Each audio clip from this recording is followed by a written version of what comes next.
Você já parou para pensar que talvez os Estados Unidos nunca tenham uma intenção real de pagar sua dívida?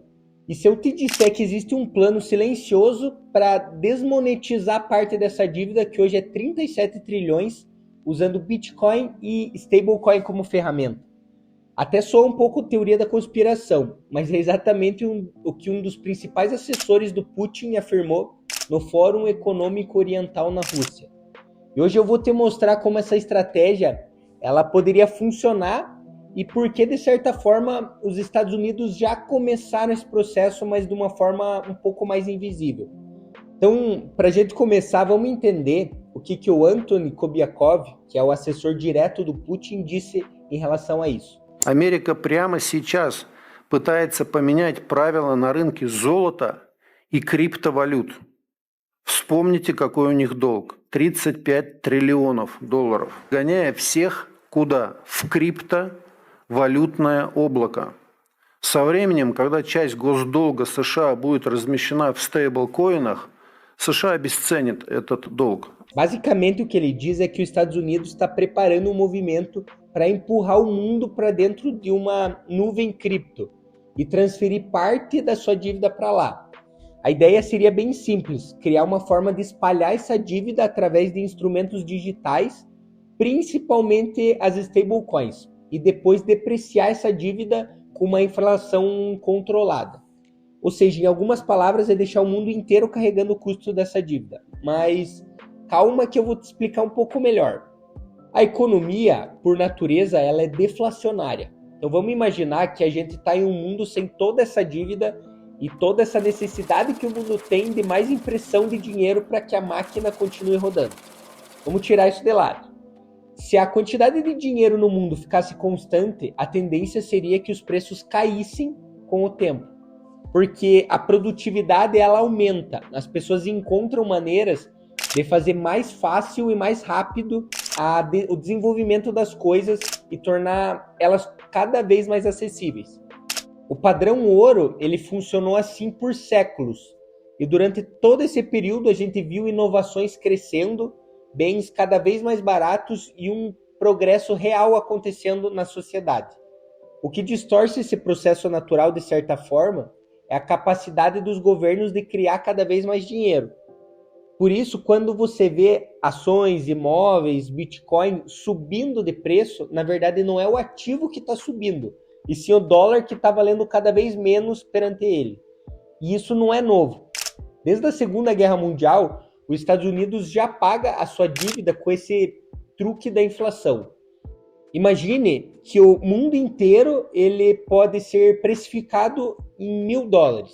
Em teoria, se eu pego essa dívida, eu tenho que devolver exatamente os mesmos $1.000 para abater ela. Mas vamos dizer que eu tenho o benefício de controlar a impressora monetária do mundo. E eu crio basicamente mais $1.000. Agora não tem mais $1.000 circulando, mas sim 2.000, que vão disputar os mesmos produtos no mundo. Nesse momento, o que eu chamo de inflação percebida acontece. Porque, na verdade, a inflação ela já começou. A real inflação é o aumento da base monetária. Mas por que se dobrou o número de dólares? Por que o pão da esquina não dobra de valor? Porque a inflação ela vai ser direcionada para os produtos que o mercado mais está demandando. Por exemplo, nos últimos anos, desde a pandemia, a gente viu a maior impressão de dinheiro da história, mas que dobrou a quantidade de dólares que existia no mundo. Porém, algumas coisas tiveram 10% de aumento nesses últimos 5 anos. E os imóveis, por exemplo, simplesmente explodiram de preço. Isso aconteceu porque a demanda por imóveis estava muito alta. Isso faz com que a inflação dessa impressão seja mais direcionada para esse setor. Mas voltando ao exemplo que eu estava falando, depois de um tempo, eu fui e repaguei essa dívida de $1.000.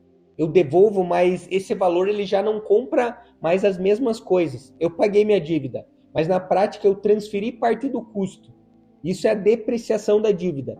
E já aconteceu em vários ciclos, no pós-guerra, nos anos 70 que foram inflacionários nos Estados Unidos. Mas se existe esse truque, por que agora eles vão usar stablecoins? A resposta está na distribuição e no controle que eles têm. elas transformam a forma com que o dólar circula pelo mundo. Porque quando os Estados Unidos imprimem dinheiro, os primeiros a sentir são os americanos. É o supermercado mais caro, os custos inacessíveis, mas quando a circulação é feita por USDT, USDC, o impacto ele é sentido globalmente. Cada pessoa, empresa ou governo que usa as stablecoins está na prática segurando um título do Tesouro Americano. Mas aqui está um detalhe: você financia a dívida dos Estados Unidos sem receber os juros que esses títulos estão pagando. Na prática, o Tesouro se beneficia e você carrega o risco da inflação que o token usa. É como emprestar dinheiro de graça para o governo americano.